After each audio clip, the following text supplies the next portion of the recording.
வணக்கம் வியூவர்ஸ், ஒரு பவித்திரமான பொக்கிஷமான உரையாடலை நம்ம பார்க்க போறோம். சேனலை சப்ஸ்கிரைப் பண்ணிட்டு உள்ள வாங்க.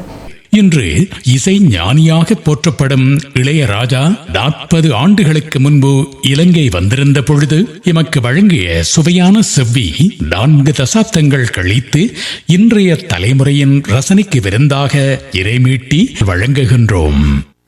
பாட்டாலே புத்தி சொன்னார், பாட்டாலே பக்தி சொன்னார். வணக்கம் இளையராஜா. வணக்கம் மிஸ்டர் அப்துல் ஹமீத். அழகாயிருக்கும் பெண்களை பார்த்து உங்கள் அழகின் ரகசியம் என்ன என்று கேட்பார்கள். உங்களை பார்த்து ஒரே ஒரு கேள்விதான் கேட்க முடியும். உங்கள் வெற்றியின் ரகசியம் என்ன? நான் அழகா இல்லை என்பது எனக்கும் தெரியும்.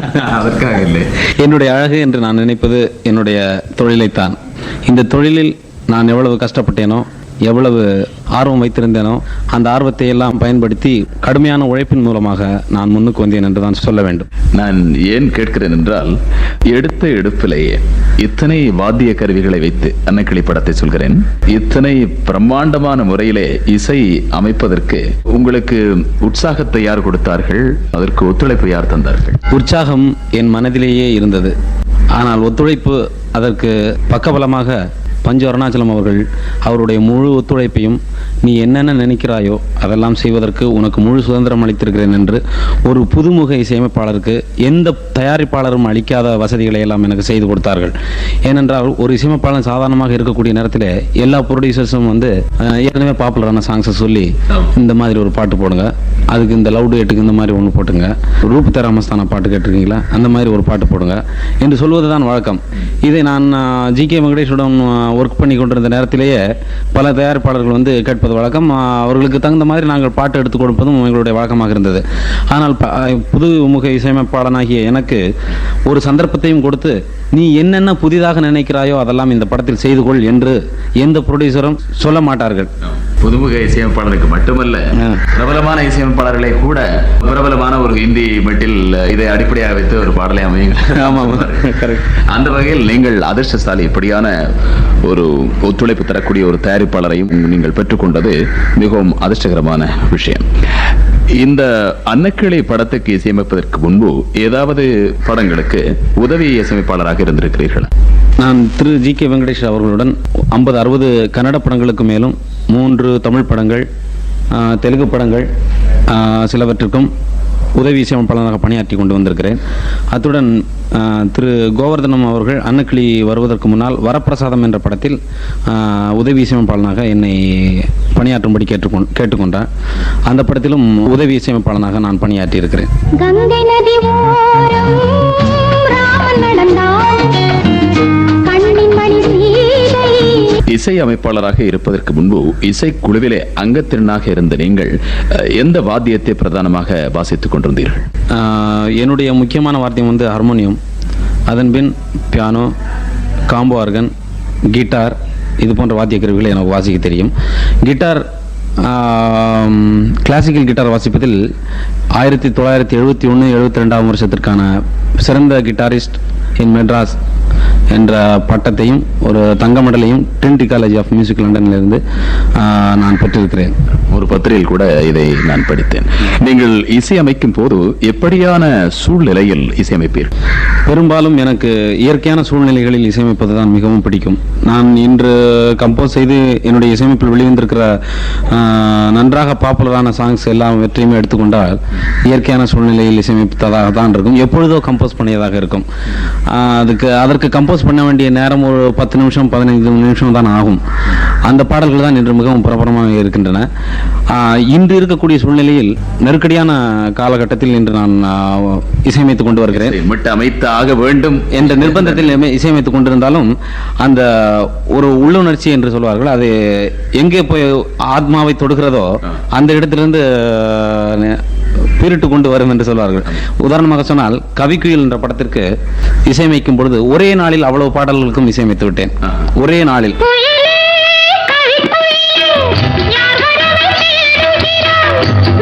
அவர்கள் கதை சொன்ன விதமும் அவர்கள் கற்பனை செய்து வைத்திருந்த விதமும் என்னை மிகவும் ஊடுருவியது, என் இதயத்தை ஊடுருவியது, என்னை ஊடுருவியது என்று சொல்வது ஒன்றிவிட்டேன். உடனே அதில் இடம்பெற்ற எல்லா பாடல்களுக்கும் இசையமைத்தது போக வேறு சில பாடல்களுக்கும் அதிலிருந்து சில ஐடியாக்கள் கிடைத்தன, மெட்டுக்கள் பிறந்தன. அப்படி என்றால் ஒரு படத்துக்கு இசையமைப்பதற்கு முன்பு அந்த படத்தின் கதையை பற்றி, கதாபாத்திரத்தை பற்றி, பாடல் இடம்பெறும் சூழ்நிலை பற்றி எல்லாம் விவரமாக கேட்டு அறிந்த பின்னர் தான் நீங்கள் மெட்டு அமைப்பீர்களா? ஆமாம், அது என்னுடைய வழக்கமாக கொண்டிருக்கிறேன். ஏனென்றால் எந்த இடத்தில் பாடல் வருகிறது, எந்த சூழ்நிலையில் பாடல் வருகிறது என்று அறியாமல் பாடல் போட்டு ஒன்றும் பிரயோஜனமே கிடையாது. வழக்கமாக நமது படங்களை எடுத்துக்கொண்டால் ஒரு காதல் டேட் வரும், ஒரு அதில் தாலாட்டு வரும், அல்லது ஒரு சோக பாடல் வரும், இவ்வளவுதான் இது இருக்கிறது. இதில் எந்த சூழ்நிலையில் எப்படிப்பட்ட சூழ்நிலையில் வருகிறது என்று தெரிந்து கொண்டால் இன்னும் கொஞ்சம். ஆகவே நான் ஆரம்பத்தில் கேட்ட கேள்விக்கு இதிலிருந்து விடை கிடைக்கிறது. உங்கள் வெற்றியின் ரகசியம் அதுதான் என்று நான் நினைக்கிறேன். எடுத்துக்கொண்ட காரியத்தை செவனே செய்ய வேண்டும் என்று அதை பற்றி பரிபூர்ணமாக ஆராய்ந்து செய்கின்றீர்கள். அதுவே உங்கள் வெற்றியின் ரகசியம். ஒரு இசை அமைப்பாளராக வருவதற்கு முறைப்படி சங்கீதம் கற்றிருக்க வேண்டும் என்று நீங்கள் கருதுகிறீர்களா? ஒரு நல்ல இசையமைப்பாளனுக்கு முறைப்படியான சங்கீத ஞானம் ஓரளவுக்கு தேவை என்று நான் நினைக்கிறேன். நல்ல கற்பனை வளம் இருக்க வேண்டும். முறைப்படியான சங்கீத ஞானம் இருப்பவர்களுக்கு கற்பனை வளம் இல்லாவிட்டாலோ, அல்லது கற்பனை வளம் மிகுந்திருந்தவர்களுக்கு முறைப்படியான சங்கீதம் ஞானம் இல்லாவிட்டாலோ, நல்ல இசையமைப்பாளனாக பரிமளிப்பது மிகவும் சிரமமான காரியம் என்றே நான் நினைக்கிறேன். யார் வேண்டுமானாலும் மியூசிக் கம்போஸ் பண்ணலாம். இதுக்கு ஒன்றும் ரூல்ஸே கிடையாது, ஒன்றும் வரைமுறைகளே கிடையாது. இப்படித்தான் இருக்க வேண்டும் என்று ஒரு ரூல்ஸுமே கிடையாது. பாடல் எப்படி வேண்டுமானாலும் இருக்க வேண்டும், ஆனால் அது கேட்பவர்களுக்கு நன்றாக இருக்க வேண்டும். மெட்டு அமைக்க வேண்டும் என்று நிர்பந்தமாக மெட்டமைக்க வேண்டி இருக்கிறது என்று கூறுகிறீர்கள். ஆனால் அப்படியான சமயத்தில் கூட நீங்கள் எப்போதாவது மனதில் கிரகித்த மெட்டுக்களை அந்த பாடலுக்கு ஏற்ற விதத்தில் அமைத்து மெட்டமைக்கின்றீர்களா? இல்லை ஏதோ படம் வெளிவர வேண்டும் என்ற அவசரத்தில் ஒரு மெட்டை அமைக்க வேண்டும் என்று நிர்பந்தமாக மெட்டை அமைக்கின்றீர்களா? நான் எந்த பாடலை எடுத்துக்கொண்டாலும் நெருக்கடியான சூழ்நிலையில் இசையமைத்தால் கூட அதில் ஏதாவது ஒரு சின்ன புது விஷயமாவது இருக்க வேண்டும் என்று விரும்புகிறேன். இந்த எண்ணம் என் உள்ளத்தில் ஊடுருவி இருப்பதால் இயற்கையாகவே அந்த பாடலில் ஏதாவது ஒரு அம்சம் சிறப்பான அம்சமாக அமைந்து விடுகிறது. எந்த பாடலையும் நீங்கள் குறிப்பிட்டு சொல்லலாம், எந்த பாடலையும் என்னுடைய இசையமைப்பில் எடுத்து பார்க்கலாம், ஒரு சின்ன புது விஷயமாவது வைத்திருப்பேன். மெட்டை அமைத்துவிட்டு பாடல் எழுதுவது எளிதா, இல்லை ஏற்கனவே எழுதிய பாடலுக்கு மெட்டமைப்பது எளிதா? ஏற்கனவே எழுதிய பாடல் ஒரு வரைமுறையான ஒரு ரிதமிக் ஃப்ரேசிங்ஸ்ல அமைந்திருக்கும். அதற்கு ஒரு குறிப்பிட்ட எல்லையை விட்டு நாம் தாண்டி போக முடியாது.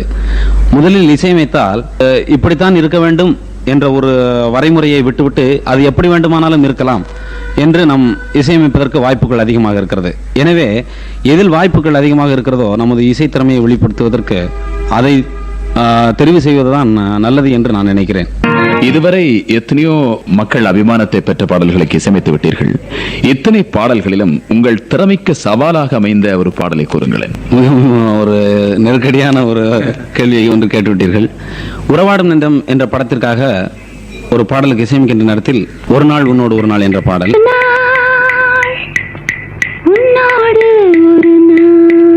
அந்த பாடல் முதலில் வரக்கூடிய இடம் சராசரியான ஒரு காதல் பாடல் மாதிரி இருக்க வேண்டும் என்றும், கடைசியில் அந்த பாடல் டேப் ரெக்கார்டரில் ரிப்பீட் ஆகும் பொழுது ஒரு சஸ்பென்ஸ், ஒரு த்ரில், ஒரு சோகம் இதெல்லாம் சேர்ந்திருக்க வேண்டும் என்றும் அதன் டைரக்டர்களான திரு தேவராஜ் மோகன் அவர்கள் என்னிடம் கேட்டுக்கொண்டார்கள்.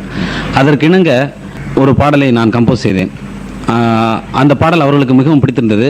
அதன் பேக்ரவுண்ட் மியூசிக்கில் கூட மிகவும் ஒரு இரண்டுக்குமே பொருந்தக்கூடிய மாதிரியான ஃப்ரேசிங்ஸை செலக்ட் செய்து நான் இசையமைத்திருந்தேன். உதாரணமாக சொல்லப்போனால், ஒரு நாள் உன்னோடு ஒரு நாள் உறவினில் ஆட புதுமைகள் காண்போமே என்னாலும் திருநாள் என்று ஆரம்பமாகும். இதன் பேக்ரவுண்ட் மியூசிக் உதாரணமாக காதல் என்பதை மட்டுமே மெயினாக வைத்து பார்த்தீர்கள் என்றால் தம் தம் தரம் தம் தம் தரம் தம் தம் தரம் தான் வரும்.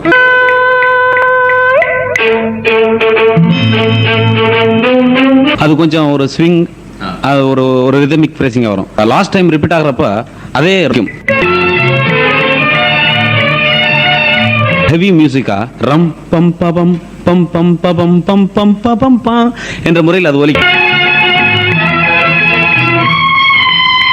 இந்த மாதிரி இரண்டுக்கும் பொருத்தமாக நான் மியூசிக் கம்போஸ் செய்தேன். அது மிகவும் அவர்கள் பாராட்டினார்கள்.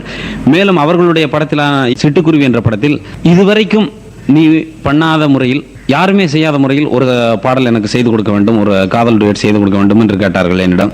கேட்டுக்கொண்ட நேரத்தில் இதுவரைக்கும் செய்யாத முறையில் எப்படி செய்வது, யாரும் செய்யாத முறையில் எப்படி செய்ய முடியும் என்று கொஞ்ச நேரம் என் சிந்தனையை ஓடவிட்டேன். ஒரு 2-3 நாட்கள் ஆகிவிட்டது. ரொம்ப நாட்களுக்கு முன்னதாகவே எனக்கு இந்த வெஸ்டர்ன் மியூசிக்கில் இருக்கக்கூடிய கவுண்டர் பாயிண்ட் என்ற சப்ஜெக்டை உபயோகித்து ஒரு பாடல் செய்தால் என்ன என்று அதில் ஒரு சிறு விஷயமாக அந்த காற்றினிலே வரும் கீதம் என்ற படத்தில் ஒரே line, it's call counter point imitation, ஒரு லைனை போலவே சூப்பர் இம்போஸ் என்ற முறையில் ஒலிப்பதிவு செய்தேன்.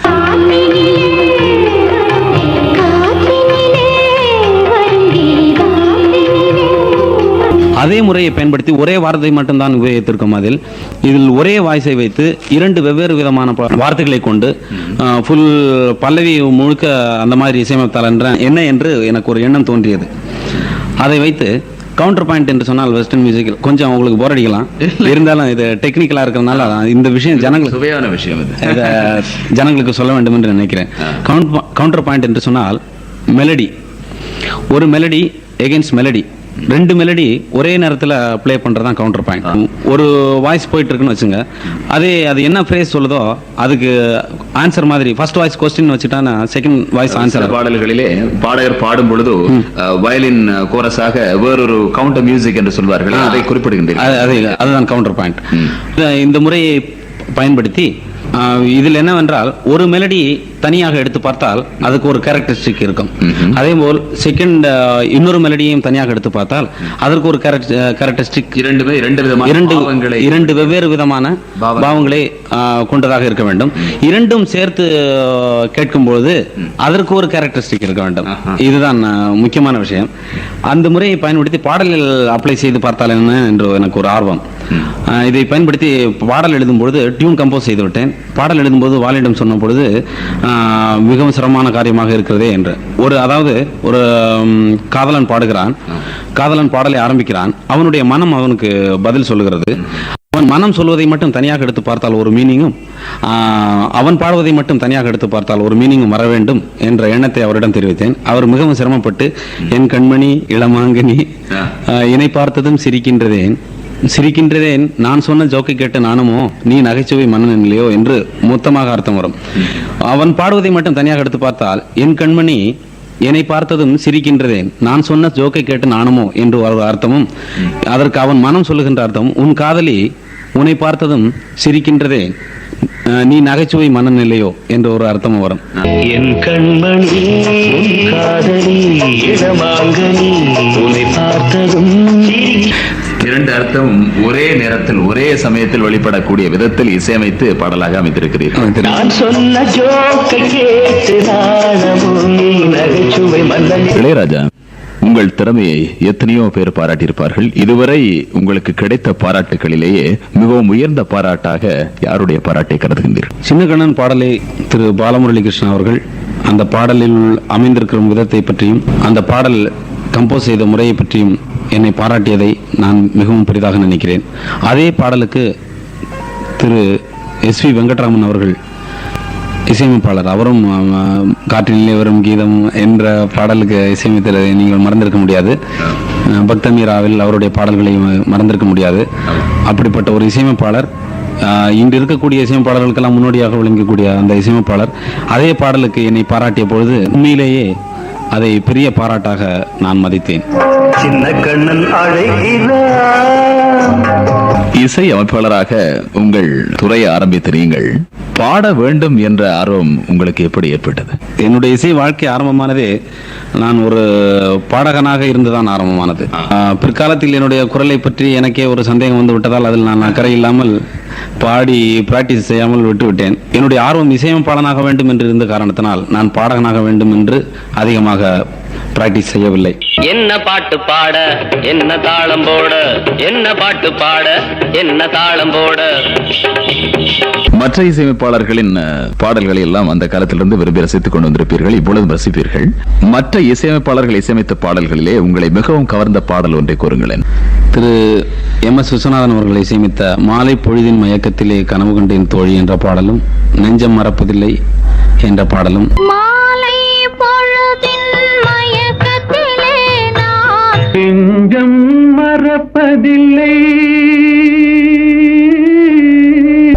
காலம் சென்ற திரு C.R. சுப்பராமன் இசையமைத்த எல்லா பாடல்களுமே எனக்கு மிகவும் பிடிக்கும். ஒரு சிக்கலான கேள்வியை கேட்கிறேன். சமீபத்தில் சஞ்சிகளிலே, தமிழக சஞ்சிகளிலே ஒரு சர்ச்சை கிளப்பப்பட்டது. உங்களுக்கு பிடித்த வாத்தியம் தம்பூரா என்று நீங்கள் கூறியதாகவும், அதை பற்றி ஒரு வித்தியாசமான விமர்சனமும் கிளப்பப்பட்டு காரசாரமான விவாதம் கூட நடந்து கொண்டிருக்கிறது. தம்பூரா என்ற வாத்தியத்தை நீங்கள் விரும்புவதற்கு விசேஷ காரணம் உண்டா? தம்பூரா என்ற வாத்தியம், அதை ரசிப்பதற்கு, அந்த வாத்தியத்தை ரசிப்பதற்கு நல்ல ஞானம் வேண்டும் என்று நான் நினைக்கிறேன். அந்த ஞானத்தை கடவுள் எனக்கு அளித்திருக்கிறார். இதை தவிர எனக்கு இதை பற்றி விரிவாக தற்போது ஒன்றும் செல்ல இயலாது என்று நினைக்கிறேன். பத்திரிகைகள் கலைஞனை வளர்க்கின்றன என்று கூறுகிறார்கள். அதே வேளையில் ஒரு கலைஞனது முன்னேற்றத்தை தடுக்கும் சக்தி கூட பத்திரிகைக்கு இருக்கின்றது என்றும் நம்புகிறார்கள். இதை பற்றி உங்கள் கருத்து என்ன? ஒரு பத்திரிகையால் ஒரு கலைஞனை உருவாக்கிவிட முடியாது. கலைஞன் பிறக்கும் போதே கலைஞனாக பிறக்கிறான். கலைஞர்கள் பிறக்கிறார்கள், உருவாக்கப்படுவதில்லை என்ற பொன்மொழியை தான் நான் இந்த நேரத்தில் கூற விரும்புகிறேன். ஒரு கலைஞனை மென்மேலும் வளர்க்கத்தான் பத்திரிகைகள் உதவியாக இருக்க வேண்டுமே தவிர ஒரு நல்ல கலைஞனை அழிப்பதற்காக இருக்கக்கூடாது. தமிழக பத்திரிகைகளை அடிப்படையாக வைத்தே தான் இந்த கேள்வியும் கேட்கிறேன். உங்கள் பாடல்களிலே பொதுவாக ஒரே விதமான சாயல் தென்படுகின்றது என்ற ஒரு குற்றச்சாட்டு இருக்கிறது. இதை பற்றி உங்கள் கருத்து என்ன? அதை ஒரிஜினாலிட்டி என்று தான் சொல்ல வேண்டும். அது ஒரே மாதிரியான சாயல். இப்பொழுது கல்யாணி ராகத்தை எடுத்துக்கொண்டால், கல்யாணி ராகத்தில் ஒரு சில என்னென்ன சுரங்கள் பேசுமோ அந்த சுரங்கள் தான் பேசும். அது கல்யாணி ராகம் தான். அந்த கல்யாணி ராகத்தில் யாரும் புதிதாக எதுவும் செய்து விட முடியாது. அதேபோல் தென்றல் வீசுகிறது என்ற ஒரு வார்த்தையை எடுத்துக்கொள்ளுங்கள்.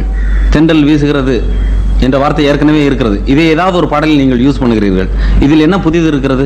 அதே போல் தான் இசையமைப்பதிலும் ஏற்கனவே ராகங்கள் நீங்கள் கண்டுபிடிக்க முடியாத அளவுக்கு ராகங்கள் ஏற்கனவே நிறைய இருக்கிறது. அதில் பழக்கத்தில் இருக்கக்கூடிய ராகங்கள் ஒரு சில ராகங்கள் தான். அது எல்லோருக்கும் தெரிந்த ராகங்களை தான் நாங்கள் எடுத்து கையாண்டு, இது ஒரு கமர்ஷியல் வியாபார நோக்கத்தோடு செய்யக்கூடிய தொழிலாக இருப்பதனால் எல்லோருக்கும் தெரிந்ததை தான் நாங்கள் செய்ய வேண்டியிருக்கிறதை தவிர அதில் என்னென்ன ஸ்வீட்டாக அல்லது என்னென்ன நகைகள், இதெல்லாம் அணிகலன்கள் எல்லாம் சேர்த்து அந்த பாடலை அழகுபடுத்த முடியுமோ அதைத்தான் நாங்கள் செய்து கொண்டிருக்கிறோமே தவிர புதிதாக என்று இசையில் ஒன்றுமே கிடையாது என்று தான் நான் சொல்லுவேன். அணிகலன்கள் என்று சொல்லும் பொழுதுதான் ஒரு கேள்வியை கேட்கலாம் என்று நினைக்கிறேன். உங்கள் மனதிலே சுயமாக எழுந்த ஒரு மெட்டுக்கு கர்நாடக இசையை ஆதாரமாக வைத்து அணிகலன்களை சேர்க்கிறீர்களா, இல்லை? ஆர்கெஸ்ட்ரேஷன் என்று சொல்லுகிற பொழுது நமது கர்நாடக மியூசிக்கில் ஆர்கெஸ்ட்ரேஷனே கிடையாது. நமது கர்நாடக மியூசிக்கில் இருக்கக்கூடிய விஷயங்கள் சுருதி, லயம், ராகம், இவைதான். தாளத்தில் ராகத்திலும் தாளத்திலும் நிறைய விஷயங்கள் இருக்கின்றன. ஆனால் வெஸ்டர்ன் மியூசிக்கில் ஆர்கெஸ்ட்ரேஷன்ஸ், ஹார்மனி, கவுண்டர் பாயிண்ட், இது போன்ற இன்ஸ்ட்ருமெண்டேஷன், இது மாதிரி நிறைய விஷயங்கள் இருக்கின்றன. இதில் சினிமாவுக்கு தேவையான விஷயங்கள் ஆர்கெஸ்ட்ரேஷன். நமது கர்நாடக இசை பாணியில் மெட்டமைத்திருந்தாலும் ஆர்கெஸ்ட்ரேஷன் என்று சொல்லுகிற பொழுது அவர்களை நாடத்தான் வேண்டியிருக்கிறது. சினிமாவே நாம் கண்டுபிடித்தது கிடையாது அல்லவா? ஆமா. சில பாடகர்கள் நடிகருக்கு பொருத்தமான விதத்தில் குரலை மாற்றி பாடி வந்திருக்கிறார்கள். உங்களது இசையமைப்பை பொறுத்தவரையில் இப்படி புகழ்பெற்ற நடிகர்களுடைய நடிப்புக்கு ஏற்ற விதத்தில் மெட்டமைக்கின்றீர்களா, இல்லை உங்களுக்கென்று உங்கள் பாணியையே பின்பற்றி இசையமைக்கின்றீர்களா? அந்த பாடல் வரும் காட்சியில் என்னென்ன முக்கியத்துவம் வகிக்கிறது என்பதை தான் மிகவும் நுட்பமாக நான் கவனிப்பது வழக்கம். அதில் என்னுடைய கற்பனையில் இந்த பாடல் எப்படி வித்தியாசமாக வர வேண்டும் என்றுதான் நான் கவனமாக இருக்கிறேன் ஒழிய நடிப்பதற்காகவோ அல்லது வேறு எதற்காகவோ நான் இசையமைப்பதில்லை.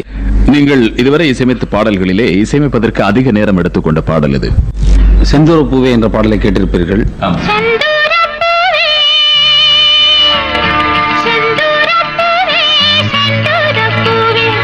அந்த பாடலுக்கு மட்டும் கிட்டத்தட்ட ஒரு 15 டியூன் கம்போஸ் பண்ணினேன்.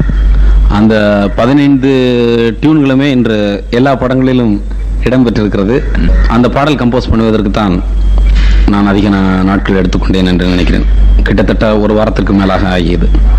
முன்பொரு முறை பேட்டியிலே கூறிய பொழுது MS விஸ்வநாதனின் ரசிகராக இருந்த நீங்கள் அவர் கூறிய ஒரு சில வார்த்தைகளை வைத்து, அதாவது ஜேசுதாஸை போல பாடக்கூடிய எங்களிடம் இருக்கிறார், TM சவுந்தரராஜனை போல பாடக்கூடிய எங்களிடம் இருக்கிறார், நீங்கள் உங்களை போல் பாட வேண்டும் என்று யாரிடமோ அவர் புத்திமதியை கூறியதை வைத்து உங்களுக்கென்று ஒரு தனி பாணி அமைத்துக் கொண்டீர்கள் என்று கூறினீர்கள். தனிப்பாணி என்று எதை குறிப்பிடுகின்றீர்கள்? நீங்கள் எல்லோருடைய இசையமைப்பிலும் எல்லாருடைய பாடல்களையும் கேட்கிறீர்கள். ஆமாம். மற்றவர்களிலிருந்து இளையராஜா தனித்து வேறுபட்டு என்னுடைய இருக்கிறார். பாடல் மாறுபட்டிருக்கிறது என்ற நீங்கள் நினைக்கிறீர்களா? ஆமாம். அதுதான் என்னுடைய தனிப்பாணி.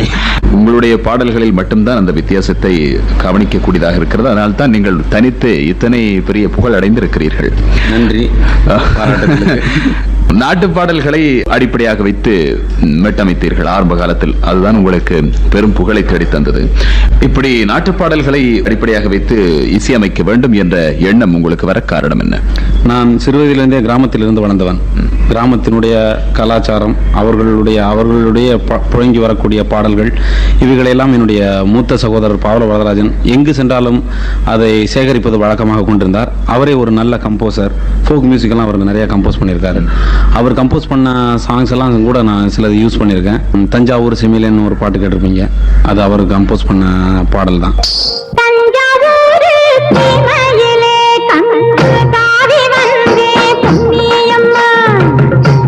உண்மை கலைஞனுக்கு முற்றுப்புள்ளி இல்லை என்பார்கள். எல்லையில்லாத இடத்தில் இருக்கும் ஒரு இலட்சியத்தை நோக்கிய வேகமாக முன்னேறி கொண்டிருப்பார்கள். இவ்வளவு வளர்ச்சி அடைந்து விட்ட நீங்கள் இனிமேலும் ஒன்றை சாதிக்க வேண்டும் என்று நினைத்திருந்தால் அது என்ன?